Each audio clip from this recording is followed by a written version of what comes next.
우리 지난 시간에는 예수님께서 시험을 받았지만은 이기시는 장면 우리가 살펴봤습니다. 그래서 우리 지난번 세 가지는 어떤 상황이 어려울 때 필요에 의해서 그런 상황에 그러한 우리가 시험에 지는 경우와 그 다음에 일이 너무 잘 풀릴 때, 또 반대로 일이 너무 안 풀릴 때, 이러한 세 가지 경우를 이제 이기시는 모습을 보았고, 그러고 나서 바로 이제 예수님께서 이 14절 15절에 보면 가르치심이 시작됩니다. 여러 회당에서 가르치셨다고 그랬어요. 성령의 능력으로.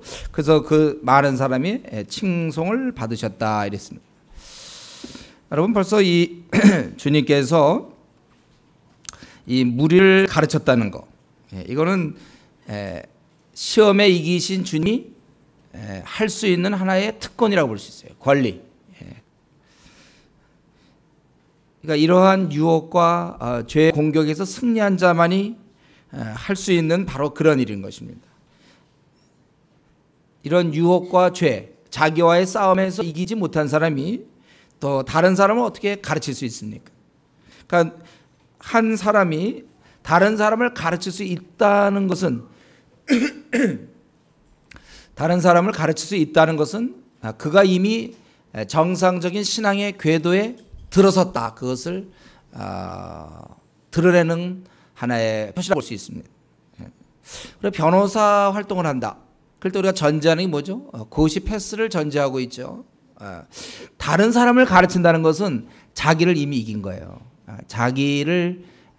자기와의 싸움에서 또 마귀의 여러 가지 공격에서 아니면 아직도 그 어린 단계, 미성숙한 단계를 벗어나고 있다는 하나의 증거가 된다는 거예요. 그렇기 때문에 우리가 신앙이 견고해질수록 다른 사람을 돌볼 수가 있습니다. 어릴수록 항상 다른 사람의 얘기를 들어야 되고, 내가 성숙할수록 다른 사람을 권면하는 데 시간을 보내게 돼요. 그러니까 이 시간 보십시오, 여러분. 나는 성숙한 자인가 아닌가 뭘로 확인할 수 있을까요? 방금 얘기했는데, 다른 사람을 내가 누군가를 돌보고 있는가. 그래서 우리 교회 표어가 뭐죠? 하나님을 알아가고 알려주자. 한국 교회가 지금 이쪽이 안 되는 거죠. 알려주는 일. 이거는 세상에 욕심이 많은 사람 못합니다. 자기와의 싸움에 진 사람 할 수 없어요. 아직도 막 헤매고 슬럼프 또 잠수 타고 뭐 이거 할 수 없어요. 남을 가르칠 수 있다는 것은 이제 그는 정상 궤도에 올랐다, 그거예요. 그만 얘기도 되겠죠? 또 얘기할까요? 이런 얘기 좀 이제 그만 얘기도 이제 벌써 누차 얘기했어요. 많이 얘기했어요. 그래서 우리의 정상적인 신앙생활은 다른 사람을 돌보는 수 있을 때 그 정상이에요. 목사님 저 바쁜 거 알지 않습니까? 목사님 좀 고시 공부하는데요. 목사님, 난 모르겠는데 어쨌든 다른 사람을 돌보고 있다면, 그러니까 우리 바울 사도가 어땠습니까? 밤낮 다른 사람 잡다가 말이죠. 그 다음에 바뀌어서 이제 예수님이 제자 불리던 너희들이 사람을 낚는 어부가 되라. 이제 다른 사람에게까지 갈 수 있으면 이제 정상적이구나 이렇게 알 수 있다는 거예요. 그 다음에 여러분 자기 자신을 지금 살펴보면 되겠죠. 내가 남을 좀 돌보고 있나? 그렇다면 여러분 이제 나름대로 궤도에 오른 것이다 그렇게 볼 수 있어요. 내 형제들아 너희가 스스로 선함이 가득하고 모든 지식이 차서 능히 서로 권하는 자임을 나도 확신하노라. 바울사도 로마서 15장에 보면 로마 교인들을 칭찬하면서 너희가 이제 능히, 아무나 하는 게 아니에요. 능히 서로 권하는 자임을 나도 확신하노라. 물론 우리가 어디서 맛있는 집이 있다든가 음식점이 있을 때 저기 맛있어, 절로 가자. 물론 그것도 권함의 일종이죠. 그러나 그거 말고 이런 영적인 면에서 그의 생을 얘기해 줄 수 있어요. 우리가 좀 이런 큰 얘기를 해야 돼요. 옷이 어디가 싸다든가 무슨 어디 밥이 맛있다든가 이런 얘기 말고 좀 큰 얘기, 영혼의 문제 있잖아요. 한 나라를 어떻게 뒤집을 것인가, 좀 그런 얘기를 하고, 우리가 중국을 복음화시키자, 28개의 지역으로 들어가자, 이런 얘기들 있잖아요. 이게 우리와 걸맞는 얘기예요. 저것도 13억 죽었어. 저것들은 바로 옆에 하나님 붙여놓은 것은 뜻이 있는 거야. 저것들, 우리가 이제 저것들을 돌보러 가자, 이런 이제 그런 마음을 가져야죠. 그럼 평생 앞으로 남은 생 40년 남았는지 50년 남았는지 30년 남았는지 혹 20년 남았는지 모르겠는데 남을 가르치는 자의 위치에 쓰세요? 아니면 실제 하세요? 네. 다른 건 그렇게 많이 얘기하면서 쫙쫙 나오는데 도무지 그 사람을 좀 가르치고 좀 이끄는 바울 사도는 너희가 스스로 선함이 가득해 모든 지식이 차갑고 견딜 수 없어요. 그래서 능히 서로 권한한 자임을 나도 확신하노라.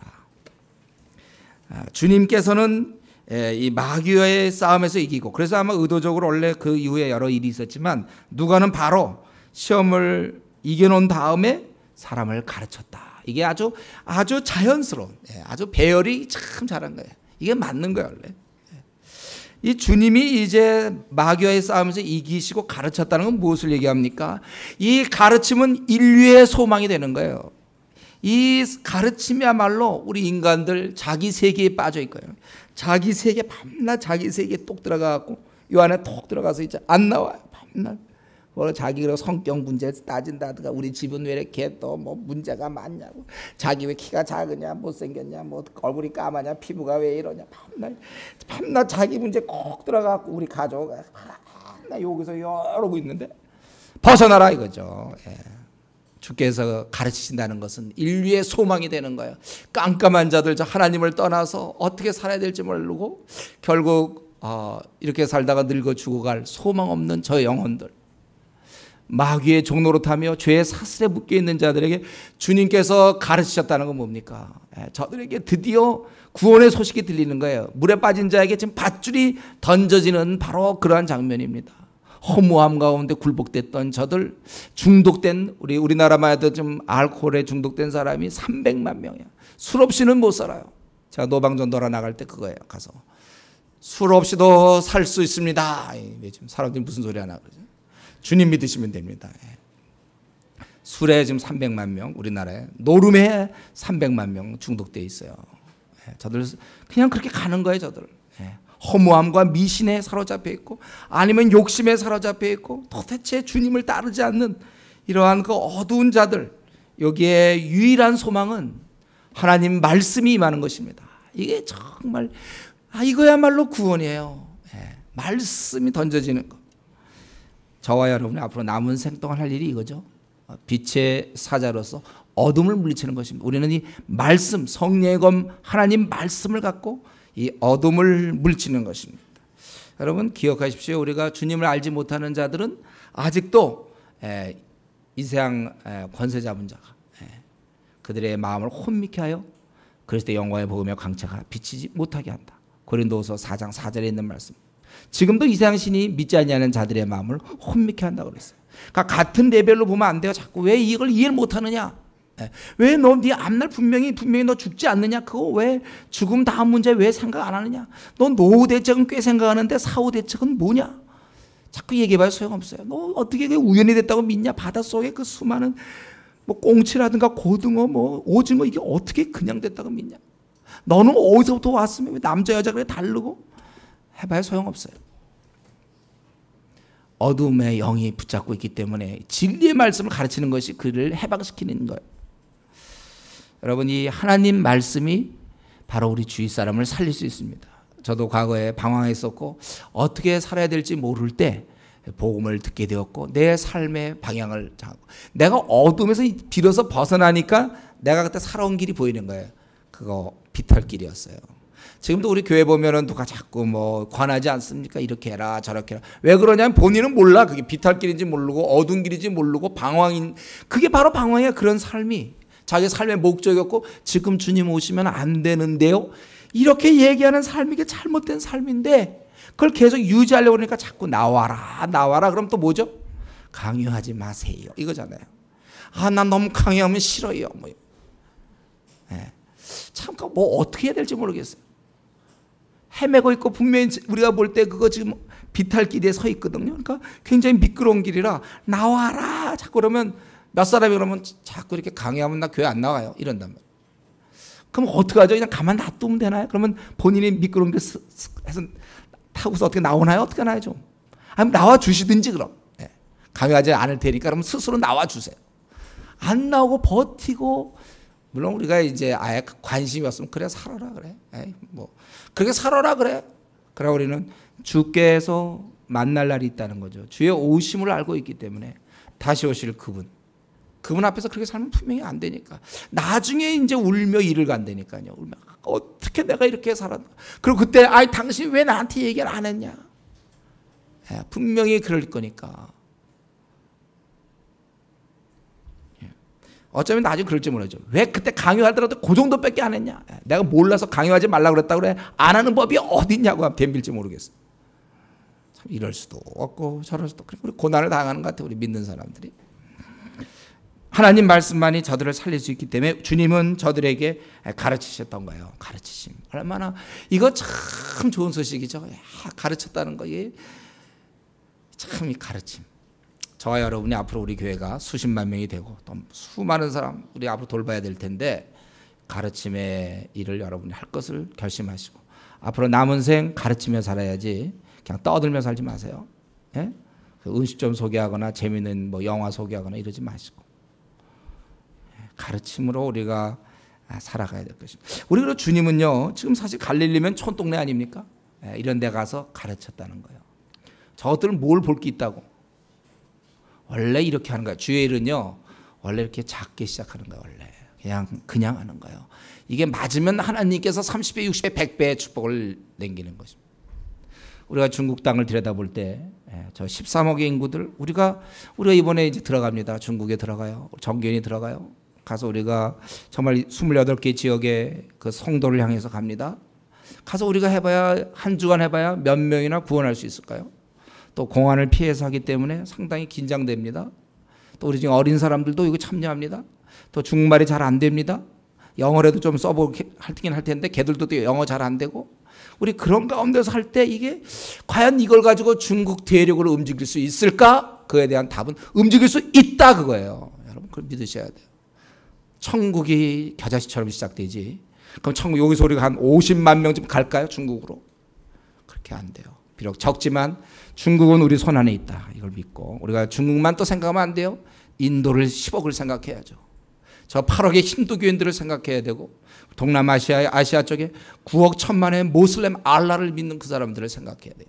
우리의 싸움은 지금 이제 시작에 불과하지만 주께서 원하신다면 하는 거. 제가 이거 말씀을 보면서 주님께서 그 예루살렘 다 놔두고 갈릴리로 가서 거기서 이런 걸 회당에서 그 완고하고 하나님을 지금까지 대항해서 지금 지질이 못 나가지고 나라 다 잃어버린 그 유대민족을 향해서 가르치시더라. 참 해도 너무하신다 이런 생각들. 그것들은 무슨 소망이 있다고. 그러나 하는 거예요. 원래 천국은 이런 식으로 되는 것입니다. 그리고 이제 자기가 자랐던 예수님께서 자라신 곳 나사렛에 이르사 16절에 안식일에 늘 하시던 대로 회당에 들어가서 성경을 읽으려고 서심해 선지자 이사야의 글을 들이거늘 책을 펴서 이렇게 기록된 데를 찾으시니 바로 이사야 61장 1절 2절이죠. 주의 성령이 내게 임하셨으니 이는 가난한 자에게 복음을 전하게 하시려고 내게 기름을 부으시고 나를 보내사 포로된 자에게 자유를 눈먼 자에게 다시 보게 함을 전파하여 눌린 자를 자유롭게 하고 주의 은혜를 전파하게 하려 하심이라 하였더라. 책을 덮어 그 맡은 자에게 주시고 앉으시니 앉는다는 건 이제 랍비가 가르치는 그런 전통적인 모습입니다. 회당에 있는 자들이 다 주목하여 보더라. 이에 예수께서 그들에게 말씀하실 때 이 글이 오늘 너희 귀에 응하였느니라 하시니 지금 예수의 말씀은 뭐냐면 이사야 책을 펴가지고 그 내용을 하면서 그게 바로 지금 임했다, 응하였다, 바로 내가 메시아다 지금 그 얘기를 하고 있는 거예요. 이들 앞에서. 예수님 바로 자신이 구약에서 오랫동안 예언했던 바로 메시아, 즉 19절에 있는 은혜를 전파하는 바로 그 자다 그거예요. 이 은혜해 할 때 딱 들어오는 게 뭐죠? 원래 구약서 그 당시 유대인들이 딱 생각해보니까 은혜해 안식, 희년을 얘기하는 희년. 이건 희년이에요. 희년이라는 것은 50년에 한 번씩 주어지는 것으로서 그때 되면 전국적으로 7월에 뿔나팔이 부는 거야. 전국적으로 나팔이 그냥 크게 울리는 거야. 전국적으로. 그러면 뭡니까? 모든 노예들, 히브리 노예들이 말이죠. 이때는 그냥 만세 부르는 거예요. 그리고 집으로 가는 거야. 다. 이제 노예로 있었던 그들이 다 집으로 가고 빚이 있었던 거죠. 빚. 다 갚은 거야. 다 끝나요. 탕감되고 빚이 탕감되고 노예된 자들이 해방되어서 이제는 집으로 돌아가는 겁니다. 그리고 땅은 잃었던 땅도 다 원래 주인에게 돌아가. 모든 게 다 이건 뭐 만세죠. 이거는 아주 그냥 끝내주는 거야. 이날은 은혜해. 이거 정말 이것만을 사모하는 노예들이 이 풀릴 거 해방될 것만 기다리지 않겠습니까? 아니 군대를 가도 있잖아요. 이병 때 아까 우리 이병 몇 명 왔는데 이병 할 때 제대 날짜 기다리거든요. 저도 제대 날짜 꼽았습니다. 힘들지 않았지만 그래도 제대 날짜 꼽았는데 제대할 때 기분이 좀 좋더라고. 이상하게 다 가서 기분이 이상해. 제대하니까. 그 전까지는 그냥 군대에서 뭐 잘못하면 혹시 영창 갈 수도 있고 잘못하다 장교를 지나가는데 못 보고 경례 안 했다가 또 영창 갈 수 있는데 제대하고 나니까 뭐 그런 걱정도 안 생겨요. 제대 제가 따고 나면 어떻습니까? 사령관 지나가도 어떨까요, 제가? 예? 그냥 지나가도 되죠. 이상해. 난 그때 제대하면서 그 생각이 이상하더라고. 사령관 지나가면 나 그냥 지나가도 난 괜찮구나 이런 생각이 들어. 그냥 지나가서 아니부터 가서 악수 한번 하자고 할 수도 있겠죠. 그때 괜찮아요. 그때는 나는 왜냐하면 제대 군인이거든. 예비역이거든. 예, 제대할 때 아주 기분이 이상해요, 여러분. 예, 제대도 그런데 아니면 우리 고3들이 수능 끝난 날 물론 피곤해서 충분히 못 누리지 모르겠지만은 그때 아주 그 기분이 이상해. 알았다고 공부 갑자기 안 해도 되는 거야. 그냥 푹 자도 돼. 그때는 이상해. 예. 참 이상한 거야. 은혜해. 이 사실 이 땅에 우리가 실낙원에 하나님 주신 축복의 낙원을 잃어버린 채 이 땅에서 정말 먹고 사느라고 고생하고 사람들과의 갈등이 생기고 힘들고 새벽에 일어나서 또 직장 갔다가 야근해야 되고 또 수험생들은 공부해야 되고 취직이 요즘 잘 안 돼서 또 막 결혼이 왜 이렇게 잘 안 풀리는지 막 힘들고 또 몸도 약하고 애가 또 뭐 잘 아프다는 애 키우느라고 힘들고 밥해 먹기 힘들고 하여튼 이 땅이 나그네 거 더 이상 그만두자야. 그만하자. 예, 그만하자. 가자. 땡. 예, 그거예요. 은혜해. 완전한 자유. 이거를 주님께서 알려주시기 위해서 이 땅에 오셨고 바로 자신이 그 일을 하시러 오신 거예요. 은혜를 전하려고 오신 것이다. 그래서 요한복음 8장 36절에 그러므로 아들이 너희를 자유롭게 하며 너희가 참으로 자유로우리라. 예, 아들이 자유롭게 하면 너희가 참으로 자유로우리라. 이렇게 얘기했어요. 누가 그것을 막습니까? 하늘의 임금께서 너에게 자유를 선언하셨다면 그렇다면 우리는 참으로 이 자유를 누리는 거예요. 우리가 참으로 자유한 것입니다. 예. 주님의 오심으로 이제 우리는 이 땅에서 살 길 찾은 것입니다. 은혜를 누릴 수 있어요. 여러분 이거 사실 주님을 제대로 믿으면요 참으로 우리가 자유를 얻는 것입니다. 억눌림과 고통과 무지와 절망에서 벗어나는 것입니다. 진실로 믿습니까 여러분? 예? 졸려요? 이거 우리가 이 무지함과 절망에서 이걸 진실로 내가 이걸 벗어나고 이걸 믿는 거예요.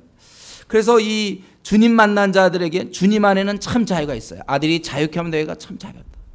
여러 가지 이것저것 이 나그네 길이 곤비하지 않습니까? 예? 사실 우리에게 익숙해서 그렇지 우리 가만 보면 이 뭐예요? 뭐 우리 이거 뭐 이렇게 지금 오늘 뭐예요? 오늘은 또 예. 우리 그냥 삶 자체가 그냥 이렇게 되는 거예요. 근데 주님을 만난다면은 거기서 참 자유함이 있는 것입니다. 때로 우리가 생이 답답할 때 이것도 막히고 저것도 막히고 사방에 우겨쌈을 당할 때 여러분 그때 우리가 주님 앞에 나가야 합니다. 그분께서 은혜 베푸시면 끝나는 거예요. 절망도 한순간에 완전한 희망으로 바뀌는 것입니다. 이것이 주님의 능력이에요. 이것이 신앙 가진 자의 고백이요 간증이어야 됩니다. 그런데 우리 처음에 예수 믿을 때 막 좋다고 그러고서 그 믿고 나서 이 은혜와 이 자유함과 이 환희를 제대로 찾지 못하는 사람이 있어요. 제가 이전에 한번 얘기했죠. 마귀는 우리의 구원을 뺏을 수는 없다고 그랬어요. 우리가 이미 구원받은 그 사실을 마귀는 절대로 그건 다시 돌이킬 수 없습니다. 단 마귀는 우리에게 구원의 기쁨 뺏을 수 있어요. 그래서 같이 하나님을 믿고 예수를 믿어도 어떤 사람은 우울하게 마음의 평안도 없이 그냥 지루하게 염려 근심 속에 사는 사람이 있고 어떤 사람은 아주 기쁘게 정말 힘있게 화평과 희락 가운데서 그렇게 사는 사람이 있단 말이에요. 힘있게 사는 사람이 있고 힘없게 사는 사람이 있어요. 그래서는 이제 왜 그렇습니까? 본인이 하나님께서 우리에게 구원의 기쁨을 주셨는데 본인이 누리지 못하는 거예요. 여러분. 이 시간 제가 원하는 건 우리 저와 여러분 모두가 다 주님 안에서 이걸 누리셔야 돼요. 우리의 상황은 굉장히 어려울 수 있어요. 꽉 막힐 수 있습니다. 그렇다고 해서 우리가 기쁨을 잃거나 삶에 어떤 염려, 근심을 하거나 이건 잘못된 거예요. 이건 아주 나쁜 겁니다. 이건 마귀한테 당한 거예요. 이거는요. 그렇게 살면 안 돼요. 여러분, 이 어려운 일이 있습니까? 그래서 하나님께서 이 어려운 일에 대한 해결책을 뭘로 주셨죠? 기도로 주셨잖아요. 기도로. 어려움은 우리에게 기도로 푸는 거예요. 기도로. 다른 거 없어요. 힘듭니까? 그냥 나가는 거예요. 하나님께. 저희 집이 말이죠. 우리 부모님이, 저는 이제 모태신앙 아닙니까? 저희 어머님이 이제 이북에서 내려오셔가지고, 그리고 이제 우리 가족이 내려왔어요. 근데 사업에 다 망하고 살 길이 없었어요.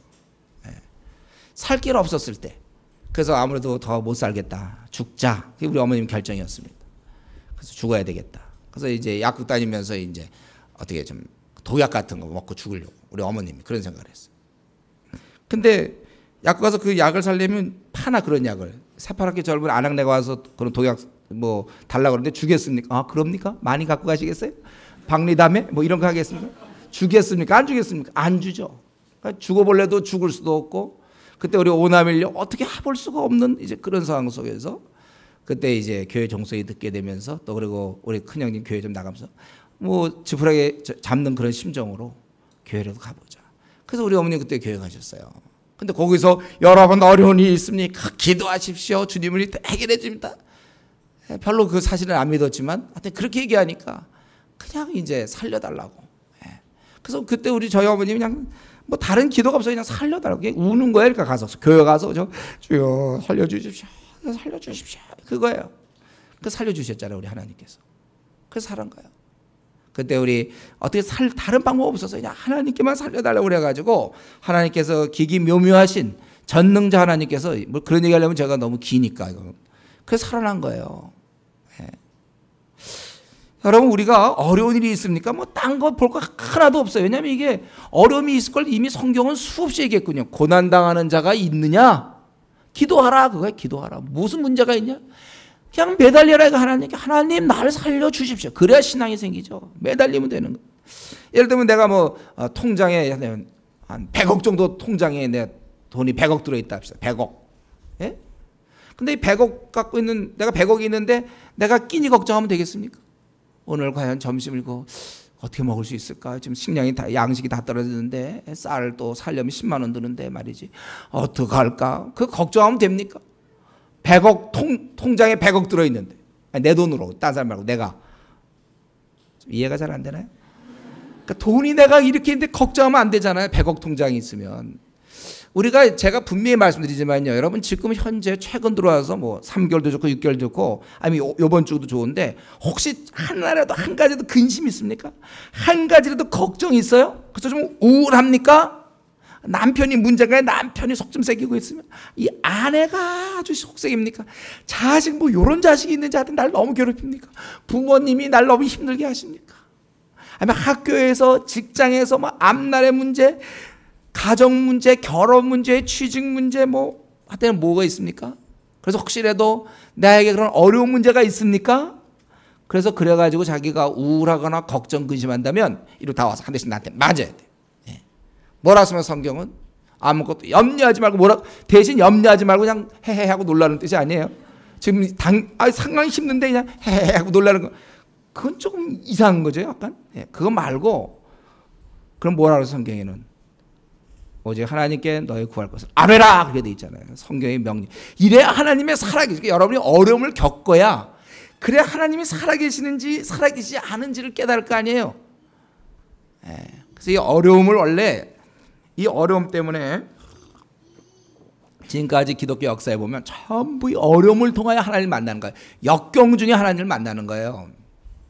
진짜 어려울 때, 야, 하나님이 이렇게 도와주시는구나, 이걸 체험해야죠. 그래서 성경 분명히 했잖아요. 자신 있어. 하나님은 정말 이 문제에 대해서 정말 자신 있어요. 뭐냐면, 너 걱정 근심하는 거 내가 해결해 줄 수 있다니까. 그러니까 제발 염려 근심 좀 그만하라, 그거예요. 그리고 기도하라. 우리 빌립보서 4장에 나오는 말씀, 빌립보서 4장 몇 절이 6절인가 그게? 빌립보서 우리 4장 6절이죠. 예. 아무것도 염려하지 말고, 좀 하지 말려면 마세요, 여러분들. 예. 아무것도 염려하지 말고 다만 모든 일에 기도와 간구로 너희 구할 것을 감사함으로 하나님께 아뢰라. 그래야 모든 지각에 뛰어난 하나님 평강이 그리스도 예수의 너희 마음과 생각을 지키시라. 그죠? 결혼 문제 걱정, 이제 올해도 점점 다 돼가는데 가을이 오려고 그러는데 이번 이제 이 장마 끝나고 나면 따뜻해지다가 이제 이번 8월 8일인가 입추잖아요. 벌써 또 가을이 오기 시작하고 올해 안에 다 가면 결혼은 어떻게 되면 직장에서 오란 소리 이렇게 안 하고 있는지, 또 직장에서는 또 왜 이런 문제가 있는지, 또 자기 뭐 대학 문제, 또 뭐 여러 가지 모든 문제에 대해서 여러분 우리가 이 나그네께서 문제는 항상 부딪힌다고 그랬죠. 그러나 성경은 얘기하기를 좀 걱정 좀 하지 말라 그랬어요. 예, 말라면 좀 마세요, 여러분들. 예? 이거 떨어지면 어떡할까? 좀 그만 좀 하세요. 예, 그 대신 뭐 하라고 했어요? 아뢰라. 그 대신 기도 안 하는 사람들이 걱정하는 거 원래. 한숨 쉬는 수 있는 거는 기도 안 할 때 가능한 겁니다.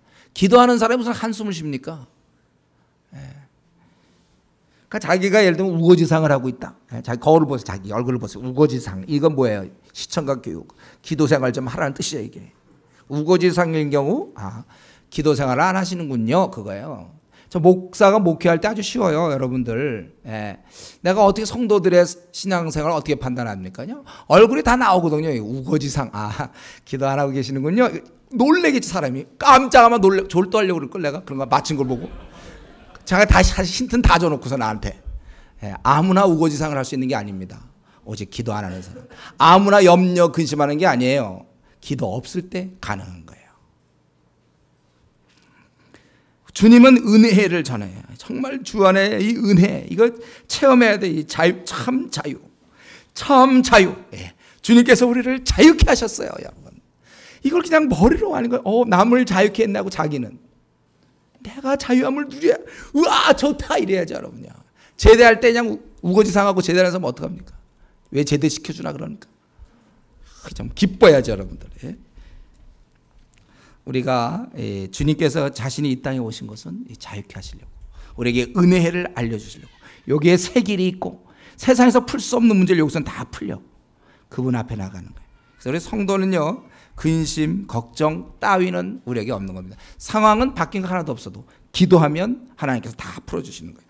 주님 자신 있으니까 여러분, 선한 목자가 있는데 양들이 자꾸 자기 걱정하면 안 되는 거예요.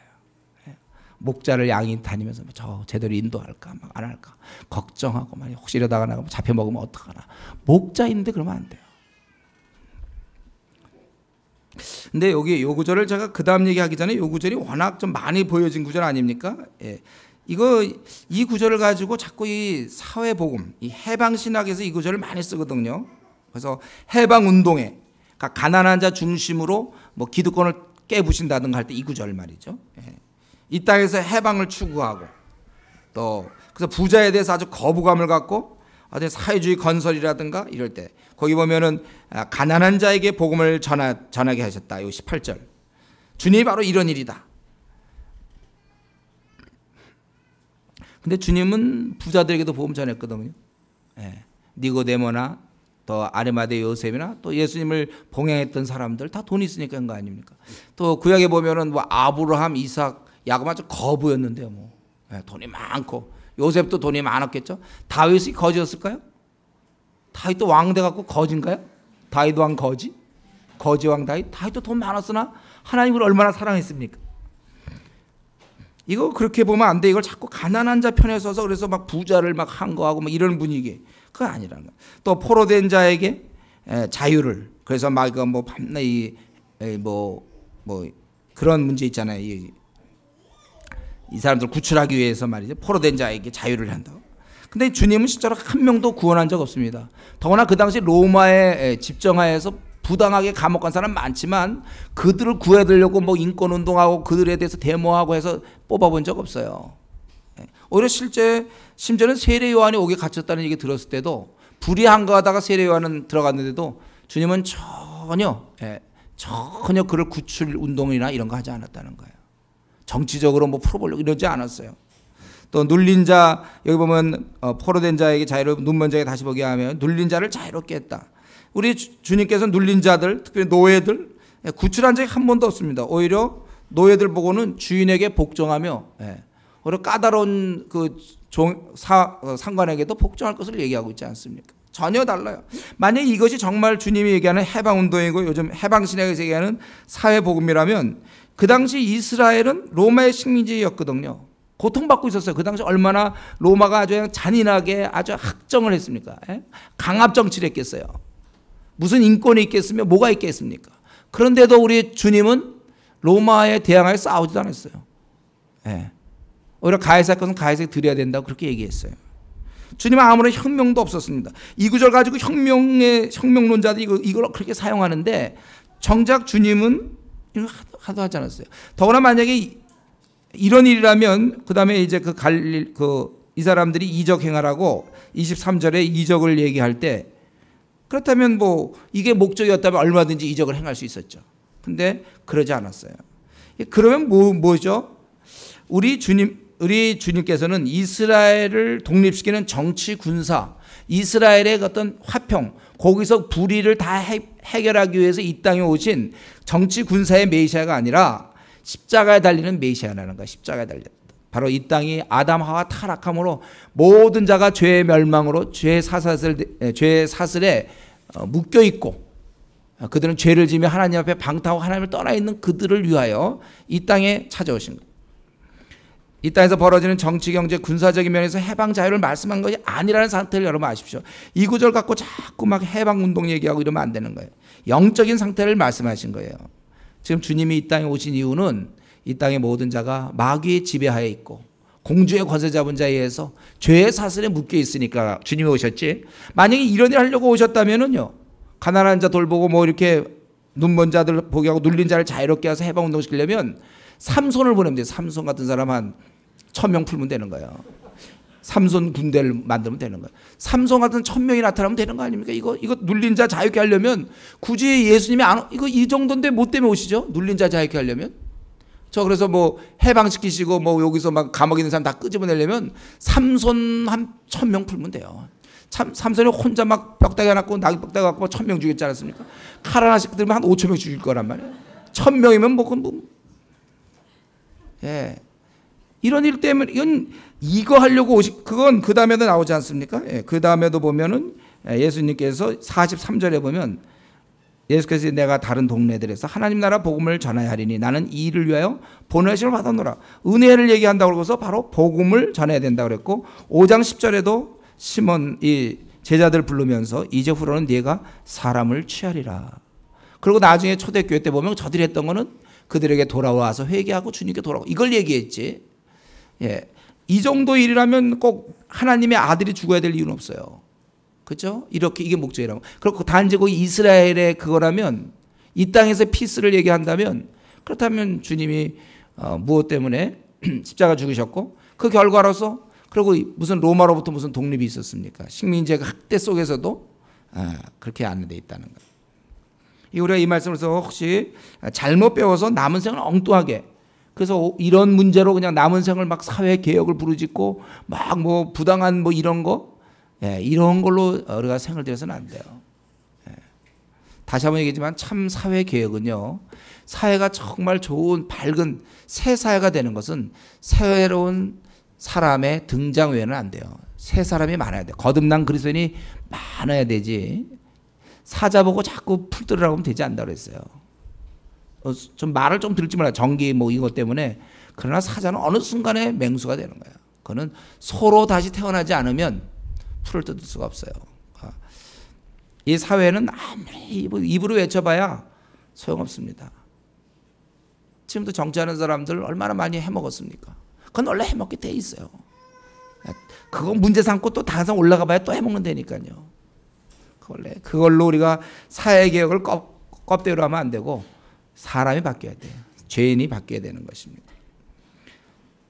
그리고 사회운동한다 뭐 한다 할지라도 이거 주의 성령이 내게 임하였다는 이 부분이 없어요. 그러니까 그냥 보통 윤리론자 뭐 그냥 박애주의 정신을 가지고 그게 아니라 성령님이 임하셔야 돼요. 성령님이 임하십니다.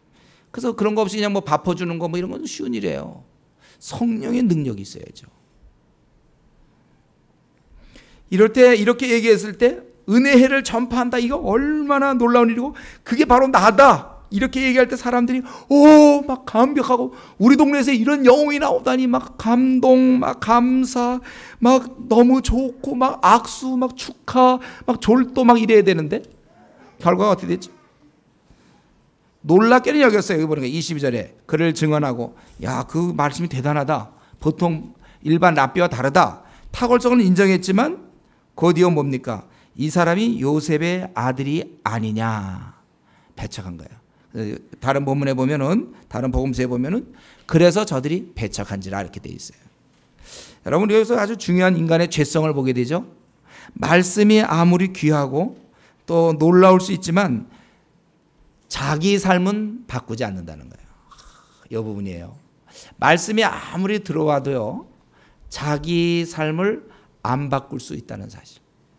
자기 삶은 그대로 놓은 채 좋은 말씀 들었다는 거예요. 좋은 말씀 깨달았어요. 그래서 목사님 은혜 많이 받았습니다. 이 말이 곧 자기가 이제 또 바뀔 거라는 그런 뜻이 아니에요. 그건 은혜 많이 받은 거예요, 그냥. 근데 빠져나갈죠, 이제.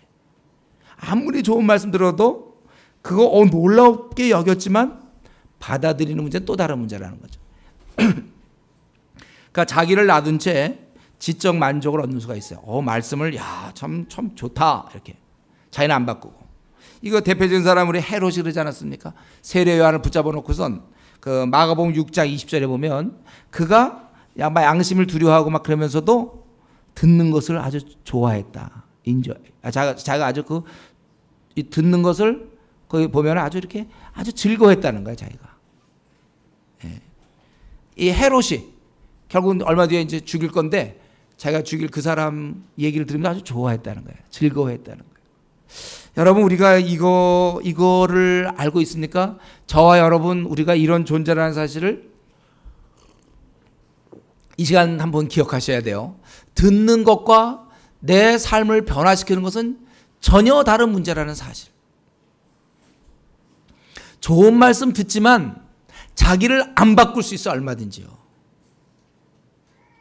그래서 여전히 이 자유함을 못 누리고 여전히 그러니까 우리가 보면 이 마음을 이렇게 보면 마음이 이렇게 있으면, 마음이 우리 안에 있다면 윗부분은 흙이에요. 그러나 그 밑에는 완전히 바위예요. 돌덩어리. 그래서 처음에 하면 꽃이 조금 펴.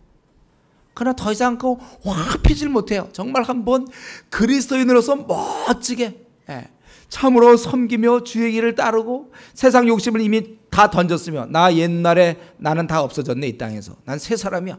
완전히 새롭게 되며 주의 나라 확장을 위해서 생을 드리고 정말 영광스러운 주님을 쫓아가고 그러질 않아요. 그냥 나는 딱 놔둬요. 내가 원하는 방식은 딱 있어. 삶의 방식.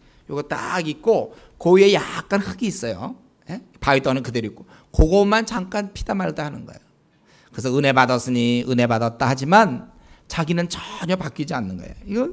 이거 불쌍한 일입니다, 여러분. 어떻게 여러분 자기를 한번 이 시간 생각해. 자기를 한번 생각해. 자기 외모에 대해서 혹시 만족하는 사람인지 몰라. 어떻게 우연히 태어났는데 잘생긴 외모를 가졌나? 혹시 이런 사람. 혹시 그런 사람이 할지라도 자기 내면을 보세요. 내면을. 돌덩어리가 딱 돼 있다. 기껏 한번 마음 가졌는데 옥토밭 정말 기름진 정말 그 한번 생각해보세요. 농사 짓는다고 생각할 때 거기서 많은 열매들, 아름다운 꽃이 막 그렇게 생기는데 내 마음의 밭은 돌덩어리야. 아무것도 안 써. 돌짝밭이야 그냥. 너무 천박해. 어떻게 내가 이런 마음을 가졌는지 좀 슬프지 않습니까?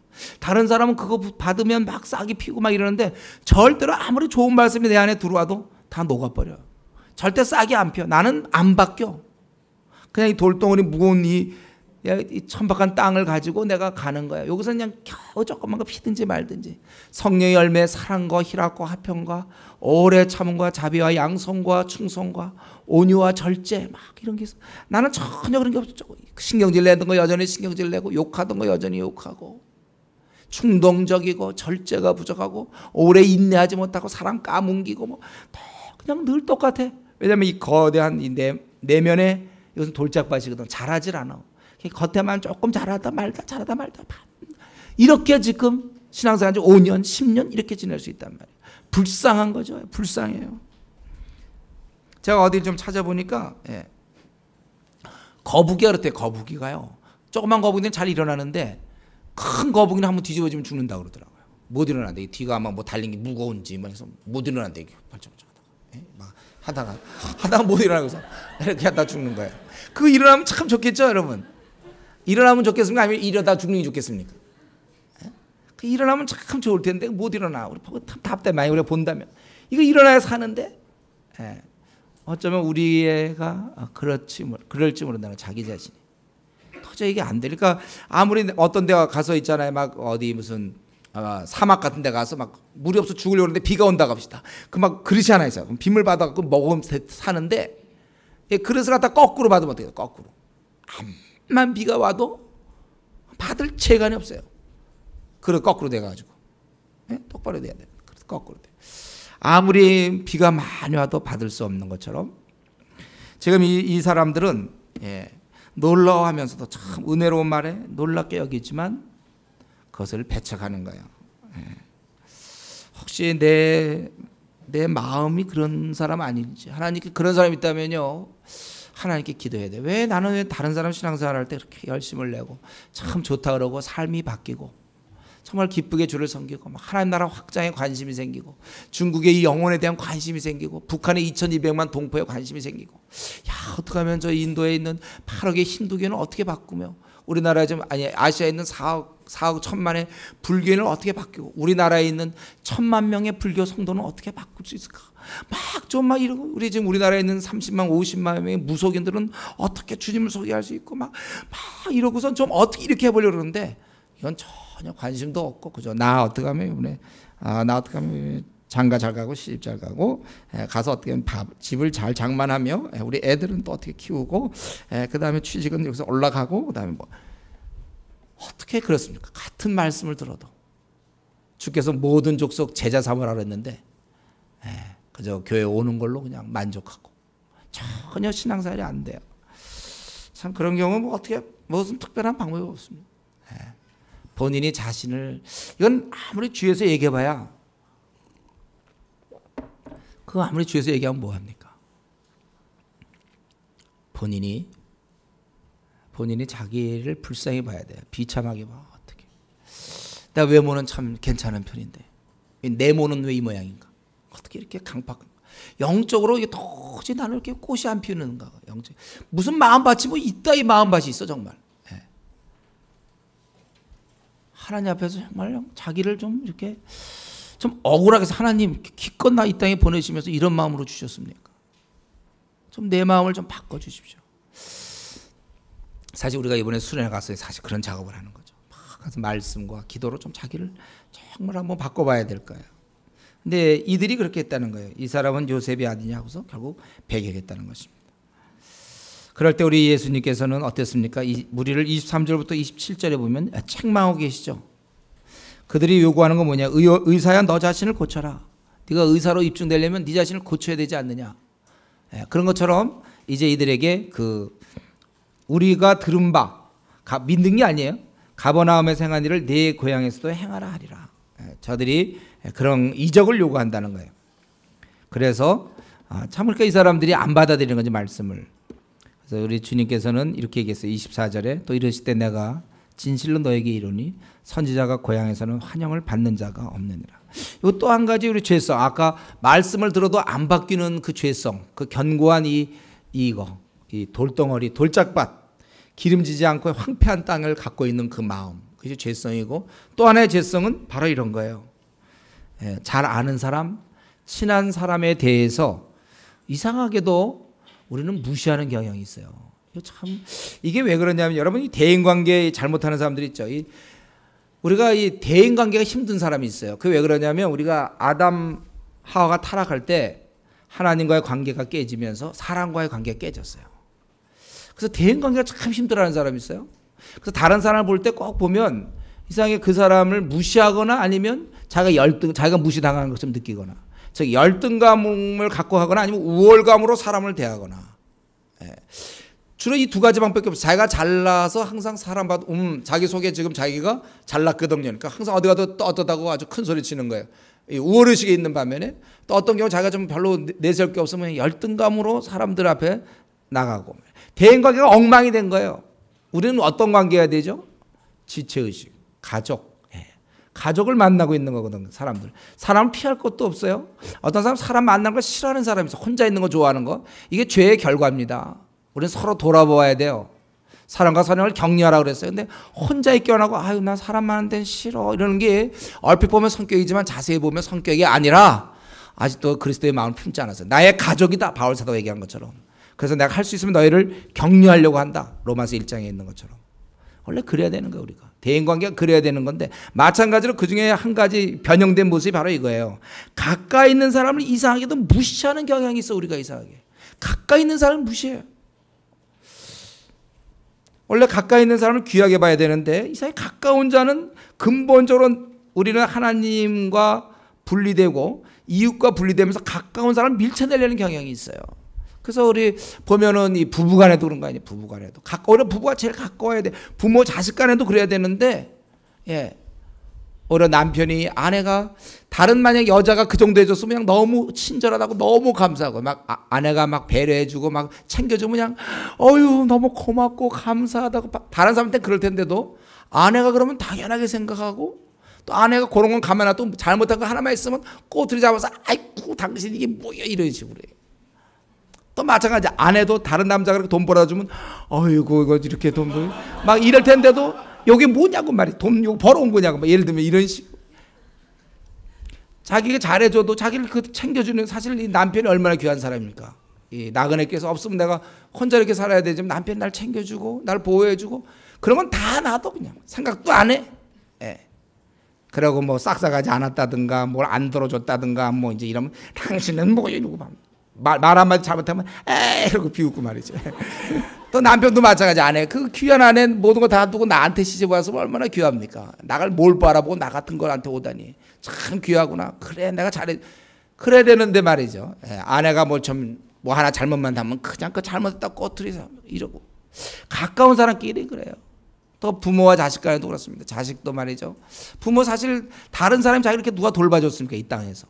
그렇게 돌봐준 부모를 갖다가 아주 업신여기고 오지도 마요. 뭐 자기들의 세계가 있어요. 집에 뭐 딱 들어가서 집에 들어오면 그냥 자기 방으로 탁 따서 문 탁 잠그고 말이죠. 그가 집에 일찍 들어오는 이유는 빨리 문 잠그려고 자기 방에 들어가려고. 자기 방에 빨리 들어가려고 집에 오는 사람들이 있어요. 아주 엄마 아빠는 아주 무시해야죠. 요즘 세대가 차이나. 아이고 자기는 또 나중에 안 당할 건가 그렇게? 뭘 몰라. 우리 부모님 몰라 요즘. 근데 그 부모도 옛날에 그랬어요 사실은. 항상 그렇게 돼.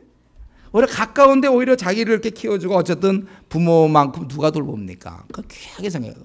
또 부모도 마찬가지 자식에 대해서 자식 못한다고 막 그렇게 아니라 이렇게 그래도 내 말을 따라주고 이렇게 효도하고 그러면 그걸 귀하게 생각해야 되는데 부모 자식 간에 부부 간에 또 회사에서도 마찬가지예요.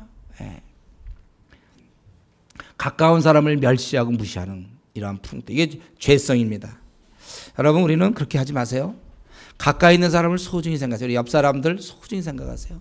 같은 조언들 소중히 생각하세요. 그 사람이 비록 그렇게 하는 게 그래도 꽤 괜찮은 편이에요. 그 사람이 아주 여러분이 잘 좀 주위 사람의 장점을 지금보다 어쨌든 더 많이 보도록 연습하세요. 장점 보는 연습하세요. 대인관계에서 아주 중요한 건데 그 사람의 장점을 보는 연습. 내 남편이 훌륭한 점이 많이 있잖아요. 그건 다 제끼고 그저 못하는 것만 가지고 늦게 일어난다든가 뭐 이런 거 있잖아요. 빨리 좀 안 움직인다든가 또 아내의 그 단점 또 그거 그러지 말고 우리가 더 가까이 있는 사람들 잘 돼요. 여러분 그 조장 귀하게 생각하죠. 자꾸 다른 조장 자꾸 비교하면서 다른 조장은 왠지 잘할 것 같은데 다른 조장이 조금만 친절 베풀었으면 야 그 조장은 굉장하다고 자기 조장이 친절 베푸는 건 당연히 생각하고 우리가 보통 그러잖아요. 어떤 거 뭐 물건 같은 거 살 때 사놓고 왠지 딴 게 더 좀 좋은 것 같기도 하고 이런 느낌들. 우리가 잘 아는 사람에 대해서 친한 사람에 대해서 오히려 이거 나사렛에서 우리 동네에서 이런 분이 나왔구나 야 만세 이래야 되는데 이들은 그렇지 않았다는 거야. 그래서 우리 주님은 선지자가 거기서 어떤 뛰어난 인물은 항상 그곳에서는 환영을 받지 못한다.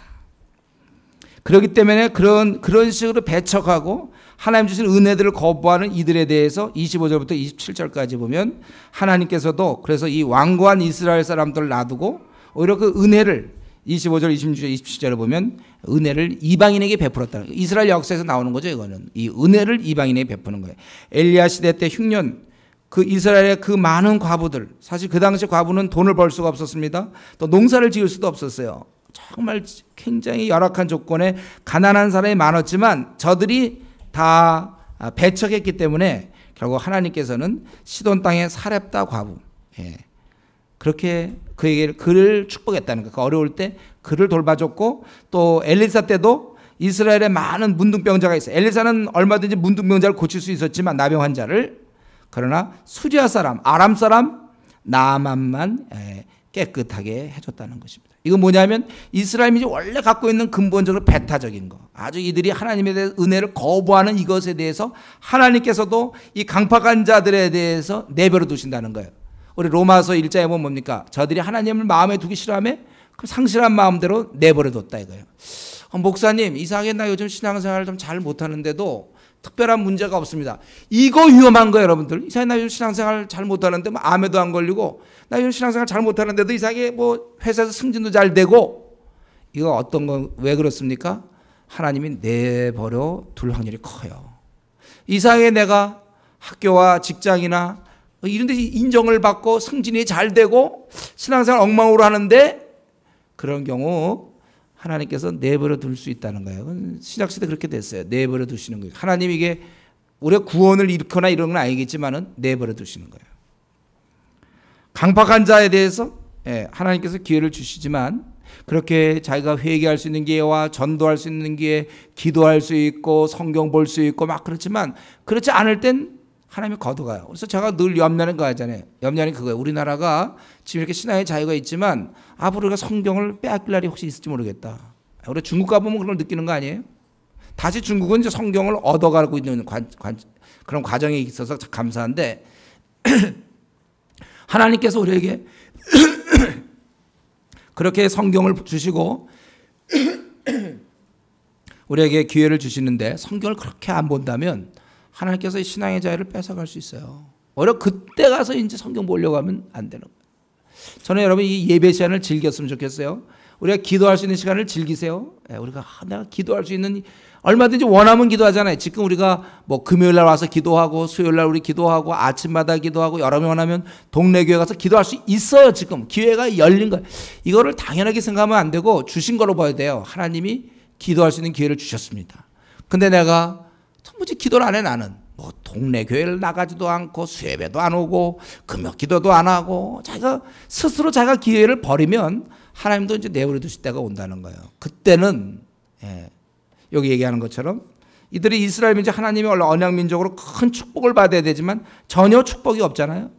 오히려 이방인에게 그 축복이 옮겨지고 있어요. 이 문둥병자, 이거 참 나병 환자들 말이에요. 이거 참 고치면 얼마나 좋겠습니까만은 저들이 배척할 때 하나님께서 그걸 이방인에게 허락하는 거예요. 그 기회를 거둬갈 때 울며 이를 간다고 그랬습니다. 엘리의 대제사장들 두 아들이 아주 방탕했고 그들이 멋대로서 경고라도 듣질 않아요. 그럴 때 하나님께서 결국을 듣지 않았을 때 뭐라 했습니까? 자들 죽이기로 작정했습니다. 그래서 결국은 전쟁터에 나가서 두 아들이 죽게 되고, 그래서 성경에 뭐라 나와 있습니까? 잠언 29장에 보면 자주 책망을 받으면서도 목이 곧은 사람은 갑자기 패망을 당하고 피하지 못하리라. 여러분, 우리 기회가 열릴 때, 우리가 주를 잘 섬길 수 있을 때 여러분 겸손한 마음을 가지십시오. 겸손하게 우리가 받아들이고, 그렇게 모질게 사지 마세요. 자기 해오던 스타일을 밤낮 주장하고 그러지만 그게 뭐 좋은 거라고 그렇게 할 필요 없어요. 하나님께서 기회를 거둬가시면 여러분 그러면 안 됩니다. 하나님께서 나에게 잘 이렇게 참 내 생을 빛나게 할 수 있는 기회를 지금도 주고 계시는데, 자기가 지금 오늘부터라도 자기가 아침 기도 열심히 기도 생활하고 하루에 1시간씩 기도하고 열심히 잘 기도하고 성경 보고 그러면 여러분 앞길이 쫙 열리는 거예요. 하나님의 능력으로 열리는 거예요. 근데 자기가 계속 뭐 성경 볼 시간에 텔레비전 보고 퇴근하고서 또 텔레비전이나 보고 있고, 성경은 도대체 뭐 그냥 하나 그냥 뭐 갖고 있는 걸로 돼 있고, 그런 식으로 성경에 대해서 싫어하고, 하나님 그러면 하나님도 여러분 성경 거둬가세요. 그리고 하나님을 잘 믿을 수 있는 기회를 걷어가시고 앞날에 하나님 많은 축복, 하나님 많은 계획이 있지만 본인이 그 굳이 안 받는데 하나님이 뭐 때문에 그 사람을 축복하겠습니까? 예. 자기 앞으로 좀 제가 생각할 때 안타까운 게 뭐냐면 우리 성도들이요 다 우리 한국 교회도 그렇고 이 축복이 얼마든지 성경을 이때 뭐 내가 10독을 하겠다 20독을 하겠다 자기가 자기 생에 어떤 계획이 있을 거 아니면 그런 계획 갖고 열심히 성경 보고 열심히 기도하면 그냥 하늘문이 쫙 열리고 앞날이 환하게 열리고 내가 이건 부자 된다는 뜻이 아니에요. 그러나 너무 정말 나는 걱정이 없이 정말 이 하나님이 주의 말씀은 내 발의 등이요 내 길의 빛이다. 좋은 길을 선택할 수 있는데 이거 놔두고 성경 안 보고 기도 생활 안 하니까 세상의 길을 택하게 되는 거예요. 세상에서 알아주는 길을 가게 돼 있어요. 보통 출세. 우린 출세가 중요한 게 아니라 하나님의 길을 가야죠. 저와 여러분이. 근데 이 기회를 이렇게 주시는데 지금 마음껏 기도해도 아무 문제 없어요. 여러분들 기도할 수 있어요. 누가 뭐라고 잡아가는 사람 없어요. 지금 중국은 기도하니까 우리 그때 제가 갔을 때 그 지하교회 사람들 커튼 다 내리고 숨어서 조그맣게 기도하고 찬양도 못해 조금 이렇게. 예. 여러분 우리 지금 우리 신자매 가 있지 않습니까? 그 예방에 거기 가서 정말 애들 청년들이 말이죠. 우리 지금 고등학교 졸업한 애들이 10명 20명이 거기 아파트에서 소리도 못 내고 화장실도 갔다가 절대 물도 못 내리고 다 한 번 한 다음에 한 사람이 한 것처럼 내리고 말이죠. 소리도 못 내고 그 정말 한참 뛰어다니는 그런 나이에 그래도 복음 때문에 그러고 있어요. 우리는 그에 비하면 얼마나 지금 좋습니까? 여러분이 마음만 먹으면 잠을 계속 즐기지 말고 잠도 너무 좋아하면 안 돼요. 제가 깨어서 기도하려고 마음만 먹으면 좀 1시간씩 우리 기도할 수 있지 않습니까? 그게 좋죠. 하나님 앞에 우리 기도할 수 있잖아요. 그걸 꼭 기도 안 하면서 신앙생활 해야 됩니까? 제가 마음만 먹으면 말씀 얼마든지 배울 수 있어요. 수협에 얼마든지 와서 그 시간에 제가 뭐 집에 와서 텔레비전 볼 거 그거보다 와서 말씀은 얼마든지 배워서 자기 남은 생을 참 복되게 살 수 있는데 제가 그냥 수요일 날도 뭐 그렇게 하고 금요 기도하자 그래도 기도도 안 하고 그저 지내고 그 하나님이 축복할 마음이 생길까요? 저부터도 안 생기는데 그런 경우에 그렇게 신앙생활을 주일날 11시 예배 한번 드리는 걸로 정도로 만족하고 그럼 물론 바쁘겠죠. 회사 일로 바쁘고 학교 생활 바쁠 수 있지만 제가 얘기하는 건 마음이 있으면요 어떻게든지 한단 말이에요. 못 오더라도 뭐 아침에 여기 못 오더라도 동네 교회 가서 기도할 수 있고 얼마든지 기도 생활 할 수 있어요. 말씀 볼 수 있고 그거를 스스로 하지 않으면서 앞날의 인도를 받겠다고 그리고 이제 힘들면 주님 길을 열어달라고 그거는 우리가 옳은 것이 아닙니다. 주님은 내버려 두세요. 내버려 둬. 네가 그렇게 마음에 하나님 두기를 싫어한다면 내버려 두는 거야. 너 그냥 네 길 가라. 우리 이것이 굉장히 두려운 일입니다. 그렇게 하면 안 돼요. 여기도 보니까 이스라엘 민족이 계속 하나님을 그 긴 역사 동안 계속 거부하니까 하나님께서는 이방인에게 축복하시는 거예요. 이방인들을. 혹시 우리 중에 정말 여기에 해당되는 사람이 있을까 참 염려돼요. 우리가 하나님 앞에 이미 그래 하나님께서 그래 네가 혼자 해라 이렇게 내버려 두지 않았을까. 그런 삶을 산다면 오늘부터라도 여러분 다시 기도 생활을 하시고 오늘부터도 좀 말씀을 좀 보세요. 이제 이렇게 주님이 이런 말을 했을 때 이 무리의 반응이 어땠습니까? 28절 29절 회당에 있는 자들이 이것을 듣고 다 크게 화가 나서 바른 것을 지적해 주니까 저들이 아주 화가 난 거예요. 그들의 자존심을 건드린 거죠. 자기들은 선택 민족으로 하나님의 사랑받는 건 줄 알았더니 사랑은 무슨 사랑을 받아 이방인들이 받고 너희들은 쉽게 해서 버림을 당해 내버려 둔 자다 이런 개념 아닙니까? 그러니까 그들이 크게 화가 났다. 다 여기 보면 다 크게 화가 나서 일어나 동네 밖으로 쫓아내어 그 동네가 건설된 낭떠러지까지 끌고 가서 밀쳐 떨어뜨리고자 하되 여기 보면 이 무리의 반응은 뭐냐면 죽이려고 한 거예요. 사람들은 이것도 죄성이죠. 또 하나의 죄성. 어떤 진리의 옳고 그름보다는 자신들의 어떤 느낌과 자기들의 상태, 자신들의 자존심. 이 자기의 자존심이 상하면요, 사람들을 아주 미워합니다. 여기 보면 죽이려고 하는 거죠. 여러분 우리가 이 자존심 있잖아요. 이게 우리의 죄된 모습 중에 또 하나입니다. 자존심. 내가 딴 건 다 괜찮지만 내 자존심 건드리면 못 참아 뭐 이런 사람. 그리스도인이 아니죠.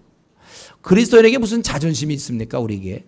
우리가 예수 믿을 때 내가 다 십자가에 나 자신을 쳐서 정과 욕심을 십자가에 못 박았는데 우리에게 무슨 자존심이 있죠? 여러분 이 자존심이 밖에 옆에 붙어 있나요? 이렇게? 그래서 나는 죽어도 자존심은 혼자 살아 움직이나 여기 자존심이 이렇게 붙어 있었기 때문에 나는 죽어도 나는 정말 만물의 찢기가 돼도 바울 사도가 얘기한 것처럼 모든 사람의 종이 되고 나는 정말 나는 괜찮다 나야 무시당해도 좋고 주님만 나 영광스럽게 된다면 내가 뭐 멸시천대 십자가를 내가 지고 갈 수 있다. 나는 다 죽었다. 근데 자존심은 살아있나 여기 옆에 이렇게 옆에 딱 붙어갖고 자존심은 그러나 건들지 마 너 살았으니까 그게 아니죠. 내가 죽으면 자존심이 어디 있습니까? 여러분 우리 그리스도인에게 자존심이란 말이 그게 어울립니까? 자존심이 있다.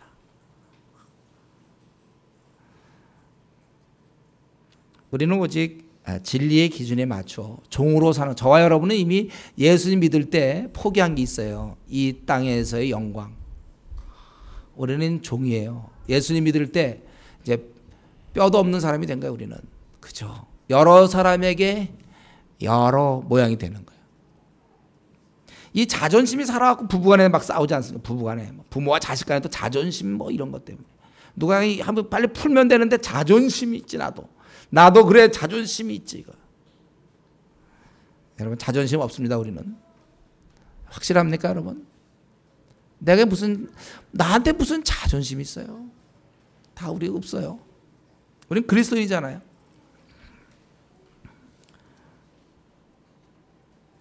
제가 이렇게 말씀드릴 때 뭘 생각하는지 모르겠어요. 여러분들이 자존심이 없다 그럴 때 어떤 생각하는지 모르겠는데 우리는 없어요. 우리 예수 믿을 때 우리는 돌아갈 수 없는 그런 다리를 걷는 사람들이에요. 나는 이제 죽는다. 주님만을 위해 살고 나 이런 건 다 죽는 거. 그리고 우리 예수님은 우리가 여기서 생각할 게 뭡니까? 예수님은 지금 아까 15절에서는 칭송을 받기도 했지만 지금은 미움받아서 배척받아서 죽임을 당하는 이제 그런 사람들이 죽이려고 하는 그런 사람들이에요. 사람들이 화가 나서 주님을 죽이려고 할 정도로 그런 식으로 배척하고 무시한 것입니다. 여러분 우리가 일생 살아가면서 주님 섬기다 보면 항상 이 두 반응에 대해서 기억하셔야 됩니다. 이 두 반응은 계속되죠. 칭송받기도 하지만 배척받기도 해서 사람들에게 거부당하는 것에 대해서 너무 여러분 힘들어하지 마세요. 거부당하고 무시당하고 혹시 비난받으면 그냥 받나 보다 그렇게 하세요. 당하면 당하는 거예요. 피하지 마세요. 왕따를 견디셔야 됩니다. 회사 들어가면 절대로 제가 그리스도인인 거 티를 안 내고 왜냐면 무시당할까 봐 아니면 거기서 사람들과 이렇게 그게 아니라 우리가 당당하게 술 문제 난 못 먹는다. 분위기 깬다. 그런 소리 들으면 듣는 거예요. 여러분들. 우리가 이런 거에 대해서 그리스도인인 것을 드러내야지 숨겨서는 안 됩니다. 왕따됨을 두려워하죠. 그럼 친구 다 없어지는데 없어지죠 뭐. 우리가 이런 왕따를 두려워서는 안 돼요. 주님은 거룩하시고 고결하셨지만 온전한 분이셨지만 이 사람들 무리들에 의해서 끌려다녔습니다. 우리가 생각할 때 여러분 어떻습니까? 이때 낭떠러지까지 끌고 갈 때 이때 가는 길에 우리가 생각할 땐 무수한 증오와 멸시 좀 죽이려 하는 사람들이 다 분이 잔뜩 나갖고 지금 죽으려 데리고 갈 때 그냥 침묵 행진했겠습니까? 데리고 가면서 조용히 침묵 행진했을 것 같아? 아니면 지금 산에 오르기 때문에 지금 힘드니까 각자 뭐 그런 게 아니잖아요. 감정 얼마나 막 욕을 해댔겠어요. 네가 뭐지? 네 아버지 뭐고 막 네 동생 누구고 네가 어디서 그래? 막 욕하고 그랬을 거 아니에요? 죄 박을 수도 있죠. 가는 길 동안 우리 주님은 그걸 당하시는 거예요. 여러분 그러니까 우리가 전도하지 않는 영성은요 죽어 있는 것입니다. 여러분 전도하지 않으면 우리는 사실 그리스도인이라고 얘기하기가 참 뭐예요. 왜냐하면 우리가 전도를 해봐 이런 걸 당하거든요. 주님의 길을 비로소 걷는 거야. 여러분 전도하다 보면 여러분 지금 많이 당하고 있지 않습니까? 우리가 전도할 때 막 화내는 사람 있죠. 내가 벌써 이렇게 가면 벌써 화부터 내리는 사람이 있어요. 전도하다 보면 벌써 그 타이밍을 어떻게 맞추는지 모르지만 가면 딱 이것도 화가 올라와 이래갖고 딱 나타나면 화 팍 내고 가는 사람들 있잖아요. 얼마나 인격적으로 모독당합니까 우리가 이때. 근데 우리 주님을 생각하세요. 묵묵히 견디세요 여러분들. 촐랑거리지 마시고 나 그런 거 당했다 힘들다 이러지 말고 우리의 스승께서 이렇게 이 길을 가셨어요. 무시받는 길, 멸시받는 길. 우리가 비난을 두려워하면 안 됩니다. 그래서 우리가 전도할 때 제일 힘든 게 그거 아니에요. 무시당할까 봐. 근데 여러분들이 이제 이런 걸 경험하면서 주님은 죽일 뻔을 했구나. 죽임을 당할 뻔했구나. 주님의 본을 항상 기억합시다, 여러분. 나그네 길에서 내가 주를 위해 살 때 이렇게 이런 길 가는 거구나. 전도하면서 여러분 이번 주 우리 이번 주 이제 전도 안 하죠? 이번 이제 3주간 방학이지만 전도하면서 많이 당하는 거예요. 당할 때마다 그러니까 내가 이렇게 당할 때마다 나중에 이런 생각을 해보세요, 여러분. 만약 내가 화살에 맞는다고 생각해보세요. 그래서 물론 화살 맞으면 죽지만 예를 들면 그냥 안 죽는다고 합시다. 이건 얘니까 화살을 자꾸 맞아, 이 사람한테 맞고 자서. 근데 나중에 이제 하나님 앞에서 계산할 때는 그 화살 개수 몇 개 맞았냐, 그게 많을수록 참 충성된 종이다 그런 거예요. 하나도 안 맞고 있잖아. 하나도 비방도 하나도 안 들어. 왜냐하면 전도를 애당초 안 하니까. 누가 날 무시할 사람도 없어. 난 아주 그냥 도도하게 나는 공부하고 나는 도도하게 직장에서 승진하고 누가 날 무시할 사람이 없어요. 뛰어나 착실해. 그래서 주님 만났을 때 화살 뽑아봐. 너들 몇 개씩 맞은다면 뽑을 게 하나도 없어요. 시원할까요? 뽑은 게 없으니까. 쉬니까 좋은 거야. 남들 일할 때 뽑는 동안 힘들 때 자기는 가만히 있으니까. 그래 나중에 주님 만났을 때 이제 뽑는 거야. 내가 이 사람한테 다 하고 저 사람한테 이만큼. 전쟁 날 그런 거 있다고 그랬잖아요. 전투할 때 보면 옛날에 장군들이 막 앞장서서 막 칼싸움하고 막 이러실 때 보면 그들이 딱 있지만 갑옷을 딱 벗으면 그냥 온갖 상처들 어느 전투에서 막 당하고 이런 게 많을수록 좀 어떤 영광스러움 비슷한 거예요. 우리가 그런 생각에서 하나님 앞에 내가 받은 상처가 많을수록 이게 다 하늘에 드려지는 것이다. 이 땅에서 죄에 의해서 남은 고난 내가 간다. 그렇기 때문에 남들한테 무시도 안 당하고 뭐 어려움도 안 당하고 가르치지 않으니까 애당초 전도하지 않으니까 그거는 참 스스로 고3 때 노는 거 어리석은 거 아닙니까? 똑같은 거예요. 스스로 이 땅에서 우리가 이제 열심히 달란트 갖고 열매를 남겨서 주님 만나야 되는데 펑펑 놀다가 나중에 주님 만날 때 부끄러움 당하면 안 돼. 자꾸 이런 말이요. 우리가 한 번도 경험해 본 말이요. 경험한 적이 없기 때문에 여러분이 영성으로 이걸 누려야 돼요. 이걸. 나중에 내가 주님께 부끄러움 당하지 말자 이런 얘기할 때도 나중이니까. 이런 말 들으면 당장 뭐가 아무런 긴장감이 없어요. 우리가. 나중이니까. 그래 그건 사실이잖아요. 주님 분명히 오신다고 그랬어요. 주님 거짓말 시킨 적이 없어요. 분명히 주님 만날 때 우리가 했던 것이 직구하리라 그랬잖아요. 우리가 해왔던 거. 뭐 했습니까 지금까지? 분명히 여러분 이게 제가 얘기하는 거 이거 진짜인데 이거 주님이 거짓말 절대 안 시키고 그날 우리가 이제 회개해야 돼. 내가 어떤 걸 해왔다. 주님에서 내가 5달란트 줬는데요. 주님 나에게 이런 재능 주지 않았습니까? 이렇게 남겼습니다. 이게 있어야 된다. 우리가 기도할 때마다 그걸 생각해야 돼. 하나님 앞에 내가 정말 어떤 좀 열매를 맺어가고 있는가. 그래서 이제 마지막으로 이렇게 되었는데 예수께서 어때요? 마지막 절이죠. 그들 가운데로 지나서 가시니라. 저는 이거 참 궁금해요. 이 부분이요. 어떻게 된 건지. 누가 이거 좀 자세히 좀 써줬으면 좋겠는데. 그 많은 사람이 그걸 갖다가 죽이려고 끌고 올라갔는데 그 올라갈 때 씩씩거리면서 이제 떨어뜨리려고 했는데 근데 주님이 쓱 지나가셨다. 끝이야. 그때 그 다음에 그게 어떻게 벌어진지 모르겠어요. 이 누가는 그거에 대해서 자세히 기록할 필요가 없었는지 모르겠어요. 어마어마한 이적이죠 이거. 모든 사람이 죽이려고 했는데도 주님은 빠져나올 수가 있어요. 어떻게 나오셨는가? 이거 갖고 묵상할 필요는 없어요. 이거 성경 한 많이 묵상해봐야 몰라. 그냥 이렇게 됐다는 거. 방법은 모르나 우리가 확실한 것은 하나 알 수 있죠. 하나님의 뜻이 아니면 결코 죽지 않는다는 거예요. 여기서 우리 하나님의 그런 섭리를 생각할 수 있어요. 이들이 다 죽이려고 갔지만 주님은 나올 수 있다는 거예요. 우리 하나님의 뜻, 섭리에 대해서.